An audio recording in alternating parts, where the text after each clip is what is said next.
Hello friends, ಎಲ್ಲರೂ ಹೇಗಿದ್ದೀರಾ? Welcome back to my channel dear Suchi world blog Kannada. Friends, ಇವತ್ತು ಅಶ್ವತ್ಥ ವೃಕ್ಷದ ಬಗ್ಗೆ ಹೇಳೋಣ ಅಂತ ಅಂದ್ಕೊಂಡಿದ್ದೀನಿ. ಅದಕ್ಕಿಂತ ಮುಂಚೆ ಇನ್ನೂ ಯಾರೆಲ್ಲ ನನ್ನ ಚಾನಲ್ಗೆ ಸಬ್ಸ್ಕ್ರೈಬ್ ಆಗಿಲ್ಲ, ದಯವಿಟ್ಟು ಸಬ್ಸ್ಕ್ರೈಬ್ ಆಗಿ ಆ್ಯಂಡ್ ಬೆಲ್ ಐಕಾನ್ನ ಕ್ಲಿಕ್ ಮಾಡಿ. ಆವಾಗ ನಾನು ಹಾಕೋ ವಿಡಿಯೋಗಳು ನಿಮಗೆ ತಕ್ಷಣವೇ ನೋಟಿಫಿಕೇಷನಲ್ಲಿ ಬರುತ್ತೆ. ಸೊ ನಾನು ಹಾಕೋ ವಿಡಿಯೋನ ಆವಾಗಲೇ ನೀವು ನೋಡ್ಬೋದು. ಆ್ಯಂಡ್ ಇನ್ನು ಮತ್ತೆ ನಿಮ್ಮ ಫ್ಯಾಮಿಲಿ ಫ್ರೆಂಡ್ಸ್ ಜೊತೆ ಶೇರ್ ಮಾಡಿ. ಓಕೆ, ಬನ್ನಿ ಇವಾಗ ನಾವು ಅಶ್ವತ್ಥ ವೃಕ್ಷದ ಬಗ್ಗೆ ತಿಳ್ಕೊಳ್ಳೋಣ.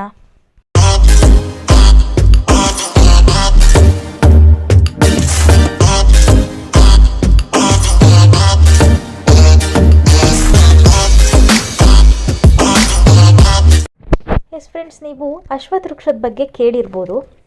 ಅದರದ್ದು ಒಂದಷ್ಟು ಚಿಕ್ಕದಾಗಿ ಒಂದು ಮಾಹಿತಿನ ನಾನು ಇಲ್ಲಿ ಕೊಡೋಣ ಅಂತ ಅಂದ್ಕೊಂಡಿದ್ದೀನಿ. ಏನು ಗೊತ್ತಾ, ವೃಕ್ಷಗಳ ರಾಜ ಅಶ್ವತ್ಥ ವೃಕ್ಷ. ಅದು ನಿಮ್ಗೆ ಗೊತ್ತೇ ಇದೆ. ಗೊತ್ತಿಲ್ದಿರೋರು ಇವಾಗ ತಿಳ್ಕೊಂಡಿದ್ದೀರಾ ಅಂದ್ಕೊಂಡಿದ್ದೀನಿ.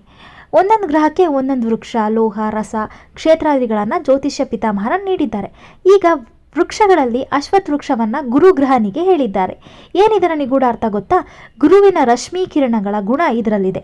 ಅಶ್ವತ್ಥವು ದ್ರವ ಆಮ್ಲಜನಕವನ್ನು ಅಂದರೆ ಲಿಕ್ವಿಡ್ ಆಕ್ಸಿಜನ್ ಉತ್ಪತ್ತಿ ಮಾಡುವ ಗುಣವುಳ್ಳದ್ದು. ಜಾತಕದಲ್ಲಿ ಗುರುವೇ ಪ್ರಧಾನ ಮತ್ತು ಬಲಿಷ್ಠ ಗ್ರಹ. ವೃಕ್ಷಗಳಲ್ಲಿ ನಾನೇ ಅಶ್ವತ್ಥ ಎಂದು ಶ್ರೀಕೃಷ್ಣ ಹೇಳಿದ್ದಾನೆ. ಅಂದರೆ ಅಶ್ವತ್ಥವು ವೃಕ್ಷಗಳಲ್ಲಿ ರಾಜನು. ಈ ವೃಕ್ಷವು ವಿಟಮಿನ್ ಎಯನ್ನು ಉತ್ಪತ್ತಿ ಮಾಡುತ್ತೆ. ಶನಿ ದೋಷಕ್ಕೆ ಅಶ್ವತ್ಥ ವೃಕ್ಷ ಪ್ರದಕ್ಷಿಣೆಯಿಂದ ಪರಿಹಾರವನ್ನು ತಿಳಿಸಿದ್ದಾರೆ. ಅಂದರೆ ದೋಷಗಳನ್ನು ನಿವಾರಿಸುವ ಔಷಧೀಯ ಗುಣಗಳು ಇದರಲ್ಲಿದೆ. ಅಶ್ವತ್ಥವು ಮರವು ಹಣ್ಣೆಲೆಗಳನ್ನು ಉದುರಿಸ್ತಾ ಇರುತ್ತೆ, ಆದರೆ ಇಡೀ ಮರ ಬೋಳಾಗೋದನ್ನು ನೀವು ಯಾವತ್ತಾದ್ರೂ ನೋಡಿದ್ದೀರಾ? ಇದು ಸದಾ ಹಚ್ಚು ಹಸಿರಾಗಿ ಹರಿತವನ್ನು ತುಂಬಿಕೊಂಡಿರುತ್ತೆ. ಯಾವ ವೃಕ್ಷವು ಮಧ್ಯರಾತ್ರಿಯಲ್ಲಿ ಸ್ತಬ್ಧವಾಗುತ್ತದೆ, ಆದರೆ ಈ ವೃಕ್ಷವು ದಿನದ 24 ಗಂಟೆಗಳಲ್ಲೂ ಕುದುರೆಯ ಕರಪುಟದ ಸದ್ದನ್ನು ಮಾಡುತ್ತಿರುತ್ತಂತೆ. ಅಂದರೆ ಅದರ ಎಲೆಗಳು ಅಲಗಾಡುತ್ತಾನೆ ಇರುತ್ತಂತೆ. ಇದು ವಾಯುತತ್ವದ ಮರವಾದರೂ ಇದನ್ನು ಆಕಾಶ ತತ್ವದೆಂದು ಹೇಳಲಾಗುತ್ತೆ. ಹೆಚ್ಚೇಕೆ ನಿಮ್ಮ ಮೊಬೈಲ್ನಲ್ಲಿ ನೆಟ್ವರ್ಕ್ ಸರಿಯಾಗಿ ಸಿಕ್ಕಿಲ್ಲ ಅಂತಂದರೆ ನೀವು ಈ ಮರದ ಕೆಳಗೆ ಹೋಗಿ ನಿಂತ್ಕೊಳ್ಳಿ. ಆಗ ಇದು ಆಂಟೆನಾ ಕೆಲಸವನ್ನು ಕೂಡ ಮಾಡುತ್ತೆ. ಹಾಗಾಗಿ ಲೌಕಿಕ ಮತ್ತು ಅಲೌಕಿಕ ಮೂಲವಾಗಿ ಇದರ ಕಟ್ಟಿಗೆಯನ್ನು ಅಂದರೆ ಕೆಲಸವನ್ನು ಮಾಡುತ್ತೆ. ಇದು ಆಂಟೆನಾ ರೂಪದಲ್ಲಿ ಕೂಡ ಕೆಲಸವನ್ನು ಮಾಡುತ್ತೆ. ಹಾಗಾಗಿ ಲೌಕಿಕ ಮತ್ತು ಅಲೌಕಿಕವಾಗಿ ಈ ವೃಕ್ಷಕ್ಕೆ ಅತಿಯಾದ ಮಹತ್ವ ಇದೆ. ಹೋಮದ ಇಂಧನಕ್ಕೆ ಮೂಲವಾಗಿ ಇದರ ಕಟ್ಟಿಗೆ ಬೇಕು. ಹೋಮದ ಸೃಚಾಸ್ರುವ ಅಂದರೆ ತುಪ್ಪ ಹಾಕೋ ಸೌಟು ಇದರಿಂದಲೇ ನಿರ್ಮಿತವಾಗಿರುತ್ತೆ, ಅಂದರೆ ಇದರಿಂದನೇ ತಯಾರಾಗಿರುತ್ತೆ.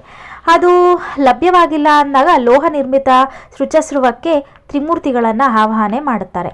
ಅಂದರೆ ಈ ವೃಕ್ಷದಲ್ಲಿ ತ್ರಿಮೂರ್ತಿ ಸಾನ್ನಿಧ್ಯ ಇರುವುದರಿಂದ ಇದು ವೃಕ್ಷಗಳಲ್ಲಿ ರಾಜ. ಅದಕ್ಕಾಗಿ ಅಶ್ವತ್ಥ ಮರನ ಪ್ರದಕ್ಷಿಣೆ ಮಾಡುವಾಗ ಈ ಮಂತ್ರವನ್ನು ಹೇಳ್ತಾರೆ. ಮೂಲತೋ ಬ್ರಹ್ಮರೂಪಾಯ, ಮಧ್ಯತೋ ವಿಷ್ಣು ರೂಪಿಣೆ, ಅಗ್ರತೋ ಶಿವರೂಪಾಯ, ವೃಕ್ಷರಾಜಾಯತೆ ನಮಃ ಎಂಬ ಈ ಶ್ಲೋಕವನ್ನು ಪಠಿಸ್ತಾರೆ. ಹೌದು ಫ್ರೆಂಡ್ಸ್, ಇವತ್ತು ನಾನು ನಿಮಗೆ ಅಶ್ವತ್ಥ ವೃಕ್ಷದ ಬಗ್ಗೆ ಹೇಳಿದ್ದೀನಿ. ಆ್ಯಂಡ್ ಈ ಒಂದು ಮಾಹಿತಿ ನಿಮ್ಮೆಲ್ರಿಗೂ ಇಷ್ಟ ಆಗಿದೆ ಅಂತ ಅಂದ್ಕೊಂಡಿದ್ದೀನಿ. ಆ್ಯಂಡ್ ಮುಂದಿನ ವಿಡಿಯೋಗೆ ನೋಡಬೇಕು ಅಂದರೆ ದಯವಿಟ್ಟು ನನ್ನ ಚಾನಲ್ನ ಸಬ್ಸ್ಕ್ರೈಬ್ ಮಾಡಿ. ಆ್ಯಂಡ್ ಈ ವಿಡಿಯೋ ಇಷ್ಟ ಆಗಿದರೆ ಲೈಕ್ ಮಾಡಿ, ಫ್ಯಾಮಿಲಿ ಫ್ರೆಂಡ್ಸ್ ಜೊತೆ ಶೇರ್ ಮಾಡಿ. And thank you for watching.